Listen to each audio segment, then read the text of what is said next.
Hi, today's Matchday review is West Bromwich Albion versus Liverpool in the third round of the League Cup 1972. Official programme, sixpence. It's a classic programme, this one. Look at the design on the front. Not many pages, but it is well worth a look. Okay, we start off with Inside the Hawthorns. Maybe many of those faithful 8,000 odd fans who gave us their support for last Tuesday's Texaco Cup tie with Sheffield United left the ground wondering if their journey had been necessary and whether participation in the competition was worthwhile from the club's point of view. Whilst we appreciate that, generally speaking, gates for this sponsored cup competition are not earth-shattering, it is a useful exercise from 2 points of view. Firstly, to answer many a query, is it of use to the club? Let us say most certainly yes. Our manager Don Howe explained its usefulness in comments to the press. He said, "It's a great way to keep the players in competitive shape at a time when the league is settled down to weekly soccer on Saturdays. At this stage last season, I was deliberately arranging midweek friendlies to achieve just this purpose because I believe there's no practice like match practice. The win over Sheffield helped stretch an unbeaten run to 6 consecutive games, and it can only have helped boost the players' confidence. Another argument in favour of the Texaco Cup is that it brings money into the game, particularly in Scotland where the financial burden on clubs is greater than in this country. You won't find many clubs north of the border arguing against this point."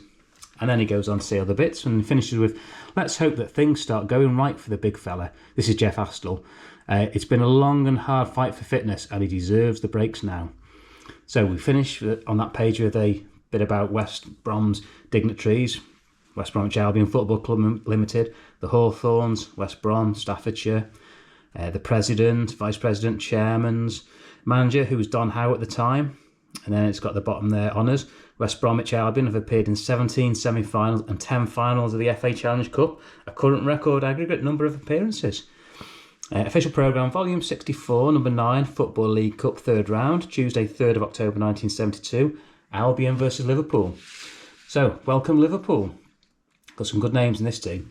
Ray Clements, Frank Lane, Chris Lawler, Tommy Smith, Larry Lloyd, who passed away recently, Alec Lindsay, Emlyn Hughes, Ian Callaghan, John McLaughlin, Phil Thompson, Peter Thompson, Kevin Keegan, who's there, Brian Hall, Steve Highway, John Toshak, Phil Borsma, Jack Whitten, and Peter Cormack.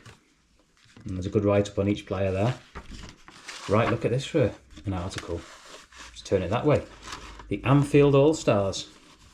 So, if we do that so you can see it. Look at that. How smart's that? Especially if you're a Liverpool fan. Look at that. Classic. So it says, once again, Liverpool are set to be setting the hot pace in the championship race. In fact, they've taken us where they left us last season, when they kept the football world on tenterhooks as they challenged Derby County for the title right into the last few kicks of the campaign. That makes them just about as formidable opponents as Albion could have been drawn to face in tonight's League Cup third round tie. The one thin patch in the Anfield's illustrious record is in the Cup winners department. They were one of the clubs to choose to bypass the League Cup competition in its early years, and only once in 3 visits to Wembley have they lifted the FA Cup, a coincidence of which they might not wish to be reminded of their 2 defeats that were inflicted by Arsenal. Still, manager Bill Shankley is one of football's supreme optimists, believing that success for the Reds is there to be achieved. He must be weary as his players at the end of a match, but never too worn out to give a word picture of the whole 90 minutes, and who can blame him for his tremendous enthusiasm and confidence. He has a lineup of some of the most exciting young players in the country and some of the most experienced. Player of the moment is Kevin Keegan, plucked out of the semi-obscurity of Scunthorpe and plunged without hesitation last season into the cauldron of Division 1 football. What an impact he's made.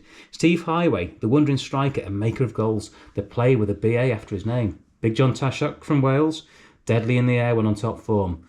Rock-like in the middle is Big Larry Lloyd, linchpin of the defence, along with Emlyn Hughes, Chris Lawler and Alec Lindsay. 3 defenders who like nothing more than to get up front for a crack at goal.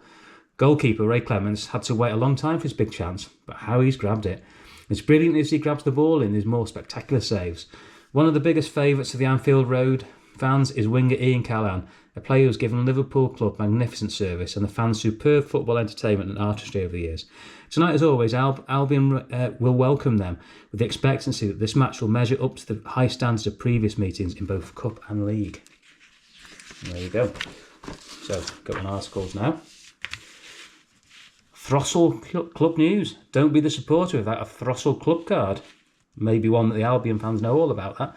Tipton, Hawthorns, Hampstead, Halfords Lane, Worley, and then there's various other talking points by Dave Welsh.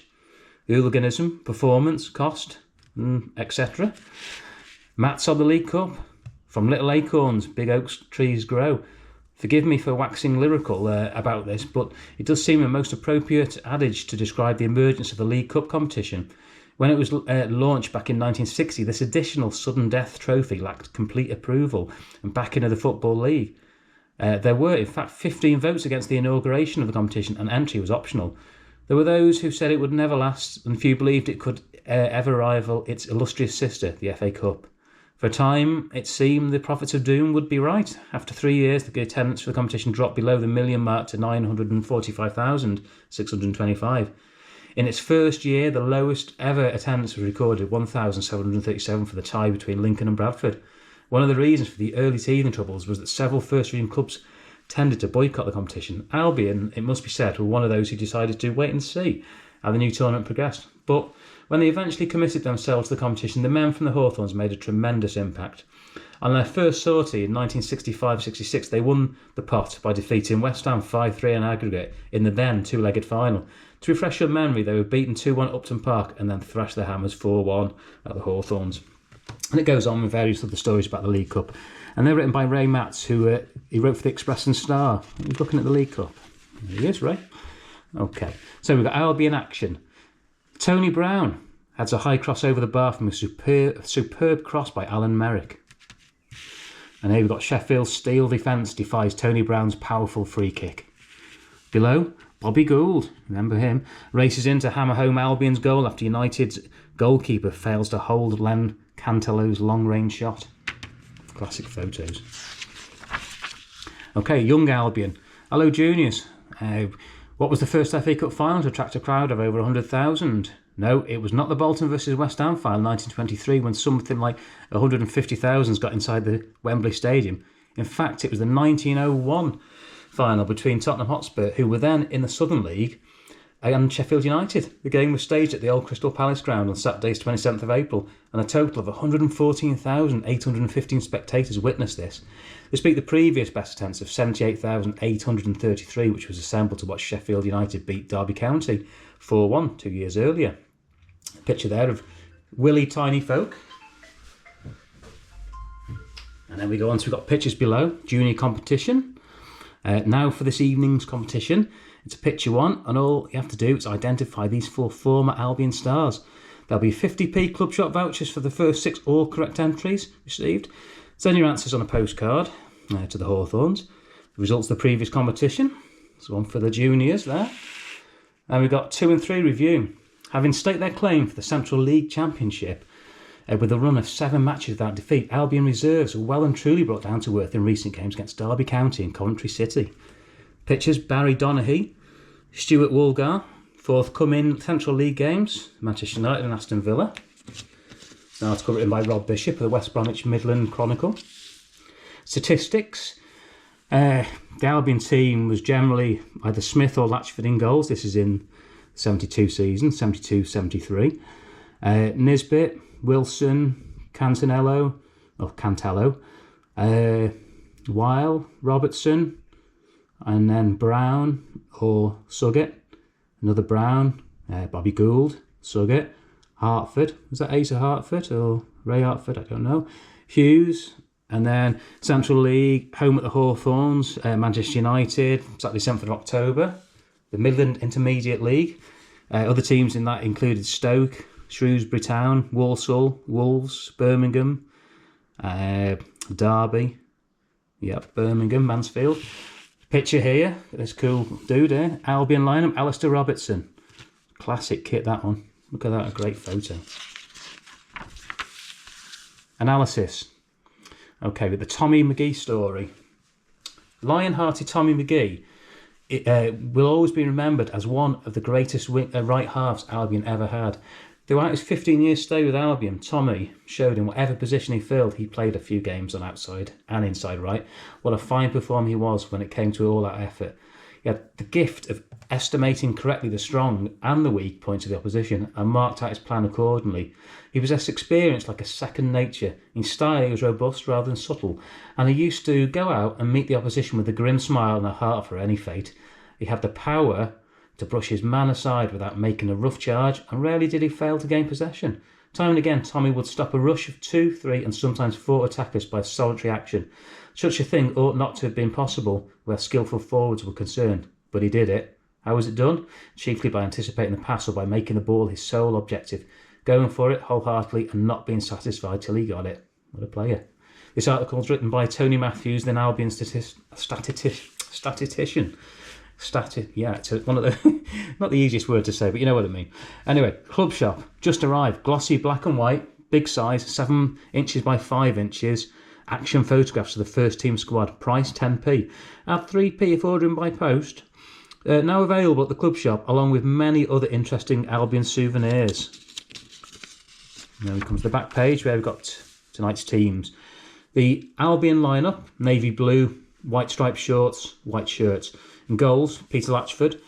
Got Gordon Nisbet, Ray Wilson, Len Cantello, John Weil, Alistair Robertson, Colin Suggett, Tony Brown, Bobby Gould, Alistair Brown and Asa Hartford. Liverpool in red shorts. In goals, Ray Clements, Chris Lawler, Alec Lindsay, Travis Staunton, Larry Lloyd, Emlyn Hughes, Kevin Keegan, Peter Cormack, Steve Highway, Phil Borsma and Ian Callaghan. And tonight's officials, the referee is Mr. R.B. Lee from Cheadle. He took up refereeing while serving in the RAF. He refereed local league games before being promoted to the referees list in 1970. Married with 2 sons, he's interested in coaching and training young referees. Linesmen are Mr. R.G. Boyles from Derby with the red flag and Mr. G.T. Cartman from Stoke with a yellow flag. And then we have other games, Arsenal Rotherham and a few others there. Millwall Chesterfield, Bristol Rovers Man United, and the Albion voucher, which this time is voucher number 9. I think you'll agree it's an excellent programme, very stylish, a really good programme. Let me know if you went to the game. Hope you've enjoyed this programme. Give us a like, a share, and please subscribe to Hayden's Mini Adventures. Plenty more programme reviews to come, from the Champions League to the non-league and everything in between. Thanks for watching. See you soon. Bye.